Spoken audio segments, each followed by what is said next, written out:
Alors, Père Armel, qui est Joseph? Joseph était fiancé à Marie, il l'aimait beaucoup, il avait vraiment confiance en elle, il voulait fonder un mariage sérieux, le mieux possible, comme Dieu le veut, à vivre vraiment leur foi dans le mariage. Et puis un jour il s'aperçoit que Marie est enceinte. Alors il ne comprend pas parce qu'il n'a jamais couché avec elle. Il ne comprend pas parce qu'il avait confiance en Marie, il pensait que Marie était sérieuse. Il se dit, mais si elle est enceinte, c'est qu'elle a été avec quelqu'un d'autre. Alors il est vraiment découragé. Mais c'est un homme juste. Normalement, ce qu'il aurait dû faire, c'est amener Marie au tribunal et l'accuser en disant, c'est ma fiancée, je n'ai pas couché avec elle, elle est enceinte, elle a été avec un autre. Et chez les Juifs, on ne s'amusait pas avec ça, hein. On tuait les femmes adultères à coups de cailloux. Hein. La lapidation. Joseph, il aime trop Marie. C'était vraiment quelqu'un qui aimait sa fiancée. Il dit, je ne peux pas la faire tuer. Alors tant pis, je vais la renvoyer comme ça. Alors les gens vont penser que c'est moi qui l'ai enceintée et puis que je la renvoie. Tant pis, je préfère qu'on m'accuse moi, passer comme responsable. Mais vraiment, Marie, je ne peux pas accepter, je ne peux pas l'accuser parce que je l'aime trop. Donc voilà un peu le problème de Joseph. Qu'est-ce que cela nous dit sur le mariage? D'abord, ça nous montre que notre mariage, nous pouvons le vivre avec Dieu, dans la confiance. Nous savons tous que le mariage, c'est difficile. Mais avec Dieu, c'est possible. Parce que quand Joseph est complètement découragé, il ne sait plus quoi faire, hein, il a de la peine à faire confiance à Marie, Dieu lui envoie un ange. Et l'ange lui dit, Joseph, n'aie pas peur. N'aie pas peur parce que Marie est enceinte, mais elle n'est pas enceinte avec un homme, c'est par la force du Saint-Esprit, par la force de l'Esprit de Dieu. Alors n'aie pas peur, fais confiance à ta femme, prends-la avec toi.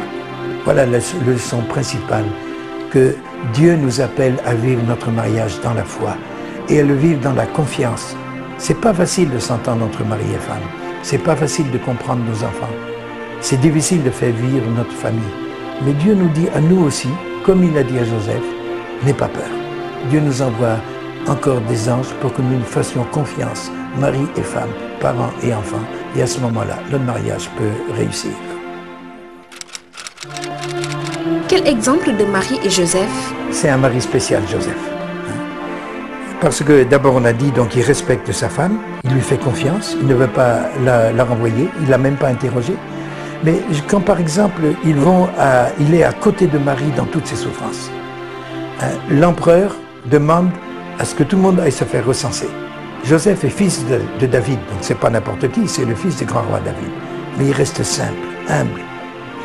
Et ils doivent quitter leur village de Nazareth, faire une semaine de marche, plus de 300 km pour aller jusqu'à Bethléem, la ville de David. C'est là qu'ils doivent se faire recenser.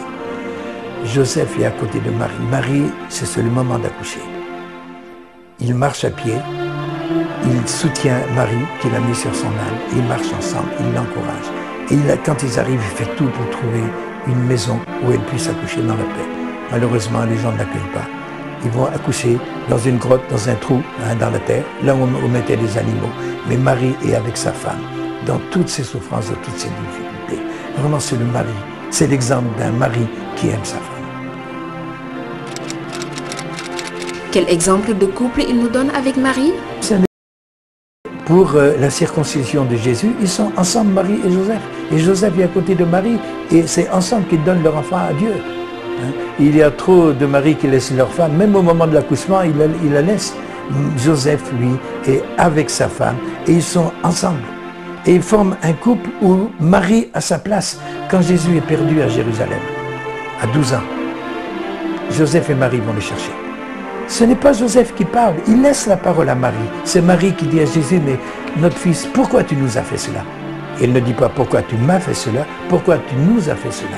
C'est vraiment un couple uni qui fait tout ensemble, où l'homme laisse sa liberté, sa responsabilité, sa dignité à sa femme Marie. Ça, je crois que c'est un exemple de couple pour aujourd'hui. Quel modèle de père est-il? Alors, Joseph, vraiment, c'est un très bon père. Il protège son fils. Dès qu'il entend que Hérode veut tuer les enfants de Bethléem, donc ils vont tuer Jésus, il prend Jésus et il fuit en Égypte, en pleine nuit, parce qu'il veut à tout prix protéger son fils. Et c'est grâce à cela que Jésus est venu grandir en Afrique, en Égypte, dans notre continent. Jésus n'a jamais été en Europe, il a grandi en Afrique. Ensuite, Joseph apprend à son fils à travailler. Hein? Et quand Jésus revient à Nazareth pour annoncer la parole de Dieu, les gens disent, mais lui, là, c'est qui? C'est le fils du charpentier, c'est le fils de Joseph. Joseph a éduqué son fils. Il l'a protégé. Il lui a appris à travailler. Il l'a mené dans toute sa vie. Et donc, vraiment, hein, c'est un modèle de père. Il s'occupe de son enfant dans toute sa vie, dans tous les détails. Il fait tout pour que l'enfant ait un métier, pour qu'il réussisse son avenir. Joseph est-il aussi un modèle pour les religieux? C'est en même temps un exemple, un modèle pour les religieux. Et la congrégation, nous avons une congrégation de religieux, de frères, hein, sénégalaise, hein, qui s'appelle justement la congrégation des frères de Saint-Joseph. Hein, parce que Joseph, bon, c'était un homme marié, mais c'est un homme qui a vécu sa sexualité dans sa dignité. Il a pris en charge Marie pour la soutenir, mais il n'a pas eu de relation sexuelle avec elle, ni avant, ni après. Il a gardé vraiment la chasteté. Hein. Il s'est mis au service de Marie, de Jésus. C'est donc le modèle des religieux qui, eux aussi, acceptent de ne pas avoir de relation sexuelle, de ne pas se marier, mais qui s'occupent des enfants qui n'ont pas de famille, des enfants de la rue, des enfants abandonnés, qui s'occupent des femmes qui sont rejetées, hein, qui sont méprisées, qui sont exploitées dans la prostitution, qui sont veuves, qui ont des problèmes. Donc à ce niveau-là, Joseph est vraiment le modèle, pas seulement des gens mariés, mais aussi des religieux.